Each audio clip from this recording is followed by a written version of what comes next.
자, 11과 예수 믿음의 주요 또 온전하게 하시는 분이라고 하는 제목으로 지난 화요일에는 믿음의 경주라고 하는 주제로 말씀을 나눴습니다. 오늘은 두 번째 시간 믿음의 시작과 마침이라고 하는 주제입니다. 히브리서 12장 2절 함께 읽겠습니다. 시작. 믿음의 주요 또 온전하게 하시는 이인 예수를 바라보자. 다시요. 시작. 믿음의 주요 또 온전하게 하시는 이인 예수를 바라보자. 그는 그 앞에 있는 기쁨을 위하여 십자가를 참으사 부끄러움을 개의치 아니하시더니 하나님 보좌 우편에 앉으셨느니라. 네. 예수님은 우리의 믿음의 주인이시기도 하고 또 우리 믿음을 온전하게 하시는 분이시기도 하다.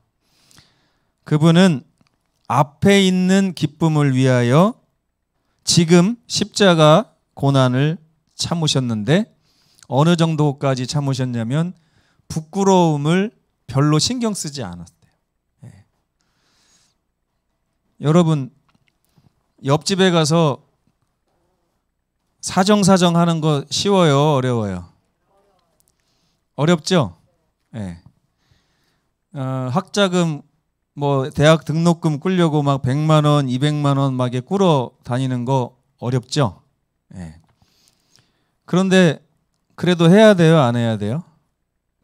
네, 필요하면 가서 해야죠. 그 부끄러운 거 누가 모르나요? 네, 다 알죠. 네. 저희가 지금 요즘은 그렇게 돈을 꾸러 다닐 만한 그런 분들이 많이 없어요. 가만히 보니까 뭔가 좀 이렇게 욕심을 부린다거나 이럴 때는 막 돈을 꾸러 다니긴 하는데 먹고 살 게 없어서 막 이럴 때는 별로 없는 것 같아요. 요즘에는. 이제 저희 부모님의 제가 옛날 생각을 좀 해보면 요즘하고 달라가지고 그냥 안 들으려고 해도 이게 이제 자다 보면은 그냥 자는 척 해야 될 때가 있어요. 예. 우리가 다 자고 나면 부모님들이 이제 둘이서 돈이 뭐 어떻게 얼마가 필요하고 어디 가서 꺼오냐 뭐 이런 얘기 이제 하는 경우가 있는데 그때는 그냥 어른들 일이구나 이렇게 생각을 했는데 요즘에 제가 상상을 해보는 거예요. 우리 애들을 키우면서 정말 내가 어디 가서 돈을 꿔야 되고 막 이 돈을 꿔다 애들 입히지 않으면 학교도 못 보내고 막 이러면은 마음이 좀 미어질 것 같다는 생각이 들거든요. 근데 여기 보면 우리 주님께서는 이 부끄러움을 개의치 않을 정도로 십자가를 참으실 정도로 그 앞에 있는 기쁨을 바라보셨다. 그러니까 이제 앞에 있는 기쁨이 현재의 어려움을 상쇄하고도 남음이 있다 이런 얘기입니다. 여러분 그리스도인 신앙에 있어서 제일 중요한 게 이거예요. 근데 많은 분들이 앞에 있는 기쁨이 나의 현재의 삶에 영향을 미치도록 하는 일에 실패합니다. 네. 그리고 무슨 얘기까지 하냐면 지금 하나님께서 나를 축복하시지 않으면 나는 앞으로도 하나님 소용없습니다. 필요 없습니다. 이럴 때가 있어요. 그러니까 현재의 고통이 미래를 잡아먹는 신앙이죠. 이런 신앙. 참 하나님께서 안타까워하실 만한 그런 신앙인데 예수를 바라보면 우리가 어떤 신앙을 하게 된다고요? 예수님과 같이 앞에 있는 기쁨을 위해서 현재에 있는 고난과 십자가와 부끄러움을 개의치 않는 그런 신앙을 할 수 있다는 것입니다. 예, 그런 이야기예요. 자, 하나님께서는 결코 지체하심이 없으십니다. 예. 하나님께서 지체하셔요? 안 하세요? 예수님의 재림이 지금 지체되고 있습니까? 아닙니까? 그러니까 우리 눈으로는 지체되게 보이는데 이게 원래 지체되는 거예요? 아니에요? 네? 그죠? 이게 무슨 얘기냐? 투표가 이제 3월 9일이었어요. 그죠? 3월 9일로 다 정해진 거예요. 정해졌는데 2월 달부터 어떤 사람이 날짜를 세는 거예요. 빨리 투표가 하고 싶어가지고 왜 이렇게 투표 날짜가 안 오냐? 왜 투표 날짜가 지체되냐? 이게 사실 지체되는 게 아닙니다. 그렇죠? 우리의 기다림이 간절하다 보니까 그날이 지체되는 것처럼 느껴질 뿐이에요. 그죠? 예. 근데 이제 히브리서에 보면 잠깐 후면 오시리가 오실 것이다. 지체하지는 않으실 것이다. 반드시 정해진 그때에 오실 것이다. 예. 그 약속을 우리 주님께서는 지키실 것입니다. 근데 우리는 그때를 알아도 3월 9일 날이 투표 날인 걸 알아도 왜 이렇게 안 오냐, 왜 이렇게 시간이 안 가냐 이렇게 하는 것처럼 알아도 문제인데 우리는 때와 시를 알아요, 몰라요? 몰라요. 이게 재림의 때만 그런 게 아니에요. 하나님, 제가 지금 당하는 고난을 언제쯤 해결해 주시겠습니까? 하나님이 정한 때가 있어요. 정한 때가. 근데 내가 생각하는 그 시간에 그것이 해결이 안 되다 보니까 자꾸만 응답이 지체되는 것 같고 이렇게 느끼는 거예요. 그러니까 재림의 지체, 때와 시는 늘 아버지께서 정하는 것입니다. 아버지께서. 그게 이제 사도행전 1장 7절에 때를 궁금해하는 제자들에게 예수께서 이렇게 말씀하셨어요. 때와 시기는 아버지께서 자기의 권한에 두셨다. 너희는 알 바가 아니다. 예. 알 바는 아니지만 결과는 알아요. 그렇죠? 우리가 하나님 보좌 우편에 앉을 결과는 확실합니다. 언젠지는 아버지 권한에 두셨다는 거예요. 그러면 우리가 확실한 결과는 우리 것인데 때를 알지 못했을 때 해야 될 신앙은 어떤 신앙일까요? 인내하는 신앙이에요. 인내. 참고 견뎌야 되는 거예요. 근데 참고 견디는 것을 보니까 어린 아이 때부터 잘 못합니다. 예. 아이스크림 먹을 건 확실한데 기다리라고 하면 너무 힘들어하고 어려워하는 것처럼 우리 신앙이 기다림에 익숙하지 않고 인내하는 데 익숙하지 않습니다. 바울은 인내하는 신앙 중에 있는 그런 사람들에게 이런 말을 했어요. 로마서 8장 18절 함께 읽어보겠습니다. 시작. 생각하건대 현재의 고난은 장차 우리에게 나타날 영광과 비교할 수 없도다. 네. 이게 우리의 믿음입니다. 네. 지금 고난이 너무 크고 기다림이 힘들고 인내하기가 어렵고 정말 많은 근심과 걱정에 이렇게 시달리고 있다 할지라도 이걸 몽땅 갖다 값을 매긴다고 할 때 장차 우리에게 나타날 영광과는 이거는 비교할 수조차 없는 것이다. 이거를 늘 잊지 말아라 하는 것이에요. 예전에 어떤 유치원에서 실험을 했답니다. 초콜릿을 이렇게 주면서 네가 이거를 10분 동안 안 먹고 기다리면 내가 잠깐 갔다 온 다음에 그대로 가지고 있는 사람에게는 이것과 똑같은 걸 5개를 더 준다. 이렇게 말을 했어요. 그랬더니 아이들이 이제 너 기다릴래? 먹을래? 그랬더니 아이들이 다 뭐라고 그랬어요? 기다리겠습니다. 그러면 기다리겠습니다. 5개 준다니까. 비교가 안 되잖아요. 지금 먹으면 1개밖에 못 먹는데 10분만 기다리면 5개를 먹는데. 그래가지고 이제 그렇게 하고서 약속을 받고서 갔어요. 갔더니 이 녀석들이 10분 동안 쪼물락 하더니 먹고 싶어가지고 시계를 봤다가 또 몇 분 지났어요. 10초밖에 안 지났는데 선생님 몇 분 지났어요. 그렇게 하다가 10분을 채우지 못하고 아이들이 그걸 뜯어서 아이 나 그냥 먹어버릴래 하면서 이제 막 먹는 그런 장면들이 있었어요. 여러분, 이게 웃을 일이 아니고 오늘날 너무나 많은 신앙인들이 이 기다림에 또 인내하는데 실패해서 이렇게 세상의 열매를 막 따먹는 거죠. 하나님, 나 하늘나라 안 가도 좋으니까 이건 성공해야 됩니다. 하늘나라 안 가도 좋으니까 이거는 반드시 내가 놓치고 싶지 않습니다. 이제 그렇게 해가지고 물론 하늘나라도 가고 싶어 하더라고요. 근데 두 개를 다 가지려고 하는 거예요. 두 개를 다. 근데 될 것 같잖아요. 두 개 다 갖는 게. 재수 좋으면 될 것 같죠? 운이 좋으면. 예. 근데 안 그래요. 정말 그렇지 않습니다. 근데 이게 우선순위가 있어요. 이게 특징이 뭐냐면 두 주인을 섬기는 분들의 특징이 있어요. 하늘 것도 좋아하고 땅의 것도 좋아하는 사람들이 둘 중에 하나만 선택하라고 하면 뭘 선택하냐면 땅의 것을 선택합니다. 그러니까 하나님께서 땅의 것을 마음대로 못 주시는 거예요.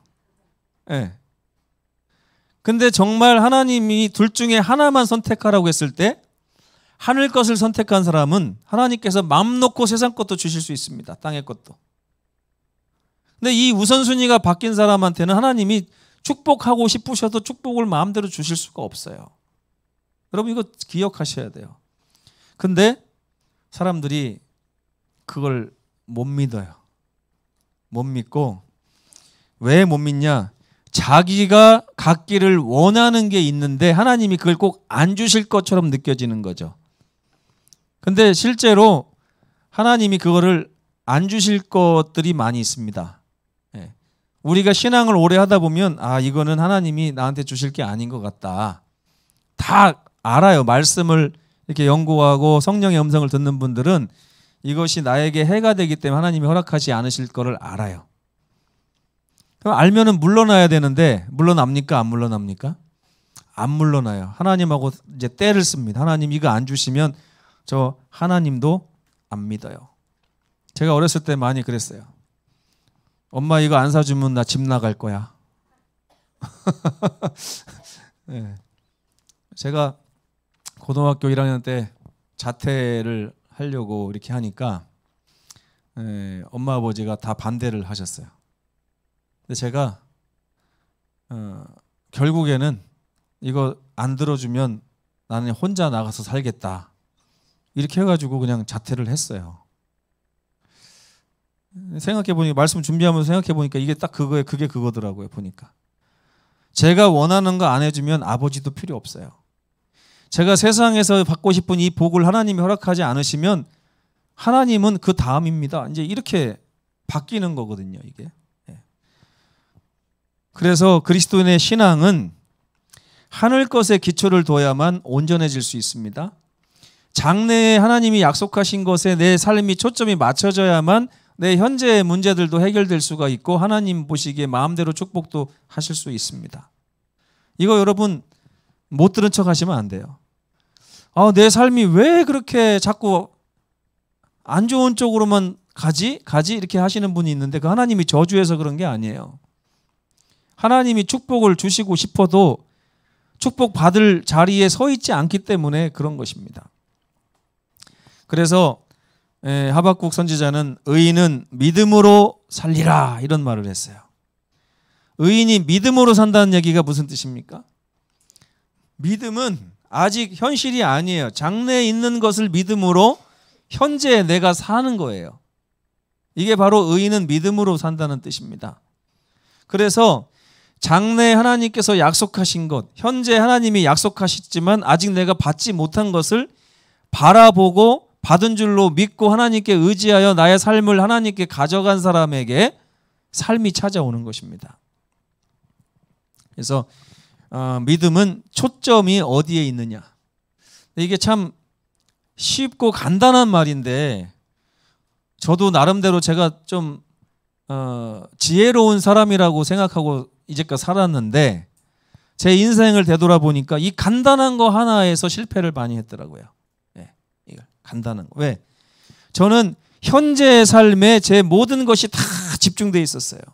오늘 밥을 안 주면 하나님이 다 필요 없어요. 오늘 이 문제를 해결해 주지 않으면 하나님 필요 없어요. 오늘 내가 갖고 싶은 걸 갖게 해주지 않으면 하나님은 멀어지는 거예요.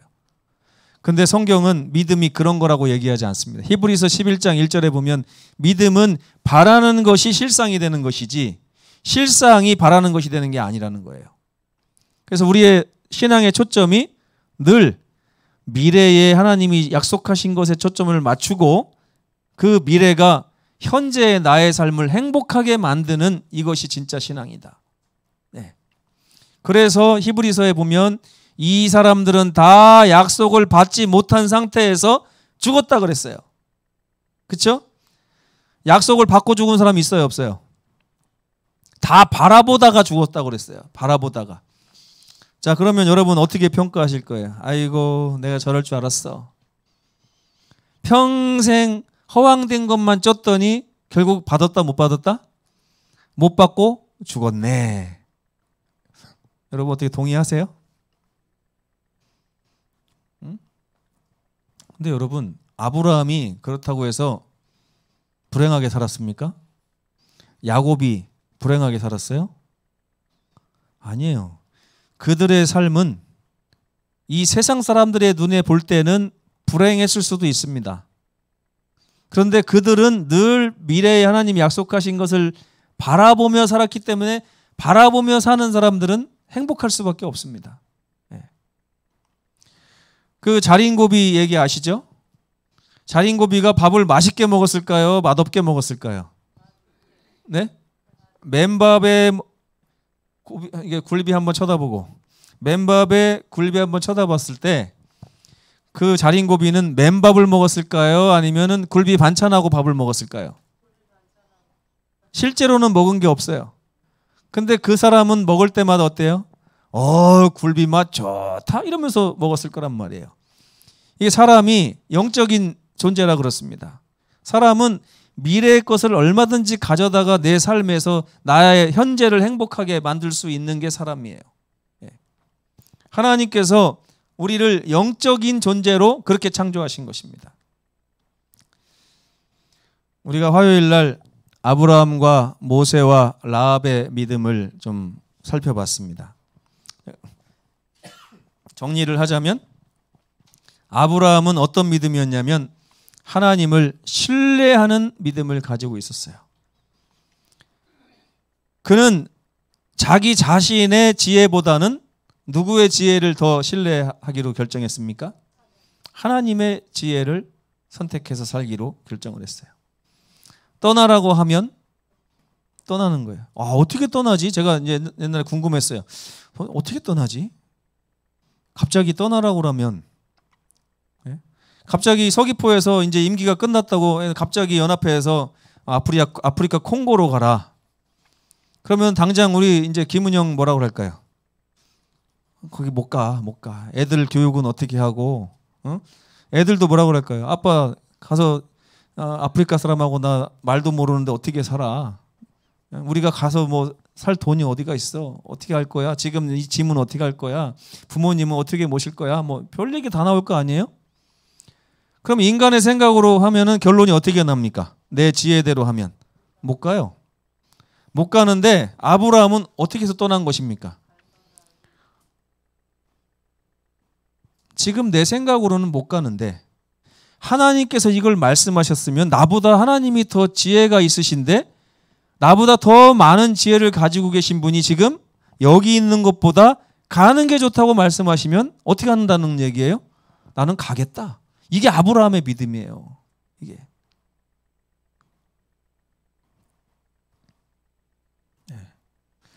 근데 말은 우리가 쉽게 이해를 하는데 막상 삶에서요. 당장 하나님께서 이쪽에 벽으로 다 막으라고 명령을 내리셨다고 생각해 보세요. 그럼 김학심 집사님이 뭐라고 할까요? 안 돼요. 이 전망 이렇게 좋은데 왜 막습니까? 절대 안 됩니다. 근데 제 생각은 그런데 하나님께서 막으시라면 막아야죠. 제 지혜가 하나님보다 밑에 있는데요. 이렇게 하는 게 신앙 아닙니까? 그죠? 그래서 이 신앙인들은 남들이 볼 때 이해할 수 없는 행동을 막 해야 이게 신앙인입니다. 예? 아니 그게 말도 안 되는 왜 행동을 그렇게 합니까? 그러면 나도 이게 이해가 안 되는데 하나님이 가라고 해서 나는 가는 겁니다. 이게 내 신앙이에요. 그러면 처음에는 욕을 먹을까요? 안 먹을까요? 비난도 받고 조롱도 받고 할 겁니다. 노아가 120년 동안 그렇게 사는 거예요. 왜 배를 만들어요? 비도 한 번 안 오는 데다가. 그죠? 나중에 비가 오니까 누구의 지혜가 오른 거예요? 하나님의 지혜가 오른 거예요. 이게 바로 아브라함의 믿음이었습니다. 백날 말로 하면 뭐예요? 우리가 실제로 우리한테 하나님이 아들을 제사 드리라 하는 그런 명령을 주셨을 때 과연 몇 명이나 순종의 길을 가기로 결심할까요? 네. 이게 아브라함의 믿음이었고요. 두 번째 모세의 믿음은 감내하는 믿음이었습니다. 그는 하나님이 주실 상급을 위해서 이 땅의 고난과 역경을 기꺼이 감내했어요. 그는 미래에 하나님이 주실 이 아름다운 상급 때문에 이 세상 것이 아무리 영화롭다 할지라도 이것보다는 앞으로 주실 저것이 더 좋다. 근데 모세가 본 적이 있어요? 없어요? 앞으로 하나님께 주신다고 한 걸 모세가 봤습니까? 못 봤습니까? 못 봤어요. 못 봤는데도 불구하고 지금 현재 애굽 왕의 공주의 아들이라고 하는 신분은 눈에 보여요? 안 보여요? 보이잖아요. 얼마나 영화롭고 얼마나 이 세상에서 고결하며 누릴 수 있는 걸 다 누리고 그 수많은 권력을 다 차지하고 부요롭고 예? 다 눈에 보이잖아요. 근데 하나님께서는 약속만 하나 덜렁 했단 말이에요. 이것과 비교할 수 없는 영광이 기다리고 있다. 근데 그 말을 신뢰했다는 얘기는 누구를 신뢰했다는 얘기가 돼요? 하나님을 신뢰했어요. 그래서 하나님을 신뢰한 나머지 이 땅에서의 고난을 감내하는 믿음을 가지고 있었습니다. 어려움을 사서하는 것입니다. 사서. 그리스도인들은 어려움을 사서해야 돼요. 근데 이런 신앙이 저 어렸을 때는 곳곳에서 목격이 됐는데 요즘에는 많이 볼 수가 없는 것 같아서 참 안타까울 때가 많이 있습니다. 세 번째, 라합의 믿음은 행동하는 믿음이었어요.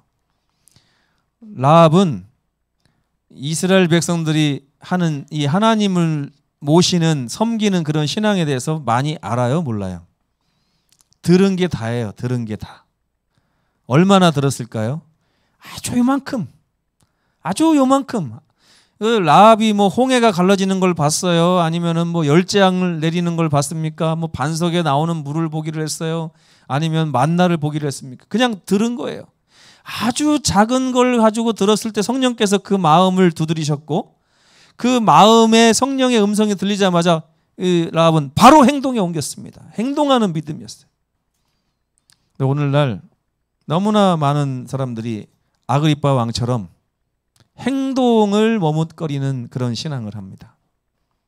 나아가야 되는데도 불구하고 설교할 때 말씀드리면 다 아멘해요. 가겠다는 거예요. 근데 막상 예배 끝나고 진짜 가는가 하면 안 가요. 네.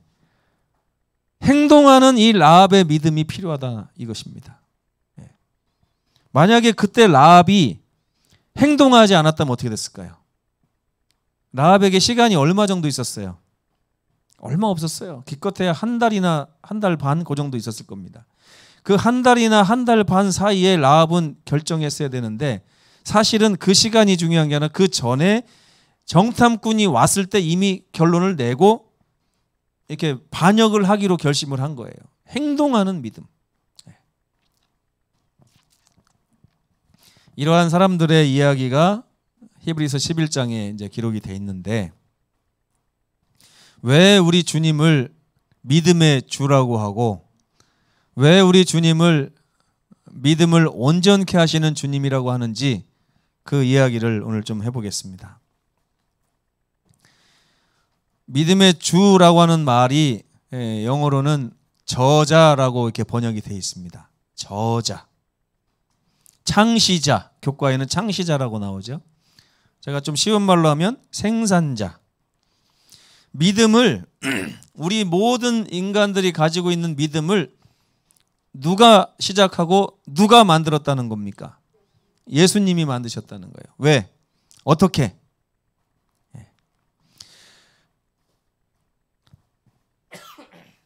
우리가 믿음을 가지고 있다면 여러 믿음이 있을 수 있습니다. 제가 염집사님에게 가지고 있는 믿음도 믿음이에요. 그렇죠? 김복순 집사님에게 가지고 있는 믿음도 믿음입니다. 그런데 성경에서 말하는 믿음은 누구에 대한 믿음이에요? 하나님에 대한 믿음, 또 예수님에 대한 믿음. 그런데 왜 예수님을 믿음의 주라고 했느냐? 예수님을 통해서 우리가 아버지를 만나기 때문에 그런 것입니다. 그래서 예수님은 우리의 믿음이 시작될 수 있도록 하신 분이 예수님이에요. 만약에 예수님이 하나도 움직이지 않고 아무것도 안 하셨다면 우리의 믿음은 다 가짜예요. 소용이 없어요. 소용이. 근데 우리 주님께서는 우리를 위해서 완전한 생애를 사셔서 그 생애가 우리의 생애를, 죄 많은 생애를 대신하도록 선물로 만들어 놓으셨어요. 그렇기 때문에 믿을 가치가 생긴 거예요. 또 예수님은 십자가에서 보혈을 흘려주심으로 인해서 우리의 죄를 대속하심으로 말미암아 우리에게 믿을 수 있는 이유를 주신 것입니다. 예수님이 그걸 하지 않으셨으면 우리는 도대체 누굴 믿어야 돼요? 그리고 그 생애와 보혈을 가지고 이미 열린 문을 열어 제키고 하나님 보좌 우편에 가서 앉으셨습니다. 그게 또 우리의 믿음의 기초가 되는 거예요. 이 믿음이 결과가 어떻다는 거? 저렇게 아름답다는 것을 보여주는 것입니다. 예수님은 믿음을 지으신 분이고, 믿음을 시작하신 분이고, 믿음을 창조하신 분이고, 믿음의 이유를 우리에게 만들어주신 분이라고 성경이 얘기하고 있는 것입니다. 이게 바로 믿음의 주라는 뜻이에요. 더 좋은 것은 뭐냐? 그런 예수님이 결코 우리를 포기하지 않으신다는 것. 그러니까 우리가 믿으면 믿을수록 감사한 것입니다. 네. 만약 예수께서 그렇게 하지 않으셨다면 우리가 가지고 있는 믿음은 다 가짜입니다. 소용없는 믿음. 네. 근데 그러면 이제 이게 믿음의 시작이신 예수님인데 이 믿음을 온전케 하신다는 얘기는 무엇인가? 우리에게 믿음을 가질 수 있는 이유를 만들어 주셨을 뿐만 아니라 실제로 예수님이 그 길을 걸어가셨어요. 실제로 걸어가시면서 믿음이라는 게 무엇인가를 보여주셨습니다.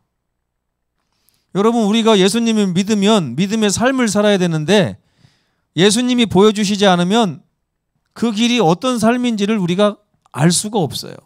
그러니까 우리가 만약에 예수님 믿습니다 그러면서 믿음의 생애를 산다고 해도 그것이 온전한 생애가 될 수가 없습니다. 알지 못하기 때문에. 그러나 예수님이 우리의 대표자가 되셔서 하나님을 신뢰하는 이 믿음이라고 하는 생애를 보여주셨어요. 아, 저렇게 하는 거구나. 아, 저렇게 하는 게 믿음이구나 하는 것을 가르쳐 주신 것입니다. 가르쳐 주신 거예요. 그래서 우리가 예수님을 바라보고 쫓아가면 우리의 믿음도 예수님처럼 온전해지는 길을 갈 수 있는 것입니다. 예. 길이 같은 방향이기 때문에 그래요.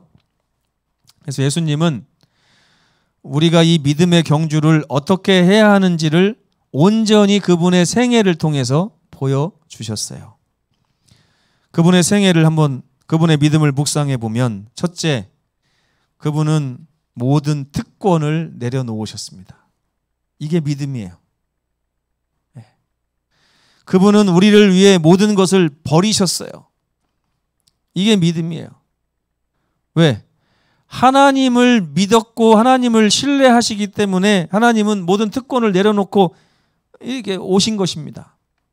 하나님을 믿기 때문에 그분은 우리를 위해서 모든 것을 버리신 거예요. 그리고 그분은 하나님을 믿고 하나님과 교제하는 이 믿음의 생애 또 가운데서 죄와 싸워서 이기신 것입니다. 그리고 그분의 생애는 현재에 맞춰져 있지 않고 오늘 말씀처럼 당신의 시선을 앞에 놓여 있는 기쁨을, 인류의 구원을 인류의 구원을 놓고 봤을 때 그 기쁨으로 인해서 그분의 생애가 거기에 초점이 맞춰지니까 현재 고난을 감내할 수 있었던 것입니다. 그걸로 인해서 그분은 오해와 학대와 십자가의 수치를 다 감당을 하셨어요. 이게 믿음입니다. 온전한 믿음이 무엇인지를 예수께서 우리에게 보여주신 거예요. 손해보려고 안 하더라고요, 아이들이. 제가 애들도 2명 키워보니까 손해보려고를 안 해요. 손해보려고를. 야, 그거 동생 줘라. 그러면 싫대요. 그 오빠 줘. 그러면은 싫답니다. 그러면 이제 그때 뭐라 그래요? 아빠가 또 사줄 테니까 오빠 줘. 이렇게 하면 그때부터는 믿음이라는 게 필요합니다. 네, 그죠? 믿음이 필요해요. 근데 아버지와의 관계에 의해서 내가 이 삶의 방식이 바뀌고 아버지와의 믿음 관계 속에서 형제와의 관계가 바뀌고 이렇게 합니다. 그래서 이제 믿음은 관계에 대한 것이기 때문에 우리가 하나님과 우리 사이의 관계가 믿음 관계로서 온전히 붙들어 맺으면 그 다음에 모든 일들이 착착착착 다 해결되게 돼 있어요. 그 예수님이 바로 우리에게 믿음의 이유를 주셨고 우리가 예수님을 믿고 살면서 그분의 생애를 따라서 쫓아갈 때 우리의 믿음도 예수님처럼 온전해지는 믿음을 소유할 수 있게 된다는 것입니다. 이제 우리는 예수님의 경주를 이어받아 달려야 할 차례가 되었습니다. 비록 우리 스스로의 노력으로 예수님처럼 온전한 생애를 이룰 수는 없을 것입니다. 그러나 그분은 우리의 온전한 모본이십니다. 우리가 그분을 따라가야 돼요. 우리의 믿음은 그분에 대한 믿음을 가져야 되고 그분을 바라보면서 장차 나타날 영광의 약속을 또 신뢰하면서 믿음을 가지고 이 경주를 마쳐야 할 것입니다. 아마 중간에 포기하는 분도 있을 거예요. 그러나 성경은 믿음의 주님이시고 믿음을 만들어내신 우리 예수님이 우리의 모본으로 앞서 가셨기 때문에 그분을 바라보며 함께 그분을 쫓는 모든 사람들은 승리자가 될 것이라고 약속하셨습니다. 우리는 예수님 때문에 믿음을 갖게 됐어요. 그리고 그분을 바라보며 전진할 때 우리의 믿음은 온전한 믿음으로 하나님 앞에 드려지게 될 것입니다. 그래서 히브리서는 믿음의 주요 온전하게 하시는 이인 예수를 바라보자라고 우리에게 말씀하고 있습니다. 그래서 우리 예수님은 믿음의 시작이 되시기도 하고 믿음의 마침이 되시기도 합니다. 나는 처음과 나중이요 알파와 오메가라. 내가 세상 끝날까지 너희와 항상 함께 있으리라 하는 이 말씀이 다 이런 말씀과 통하는 말씀이라고 생각이 듭니다. 우리 주님을 바라보시는 귀한 성도들 되시길 바라면서 말씀을 마치겠습니다. 기도하시겠습니다. 고마우신 우리 아버지 하나님, 오늘 우리가 믿음에 대해서 알게 하여 주심을 감사합니다.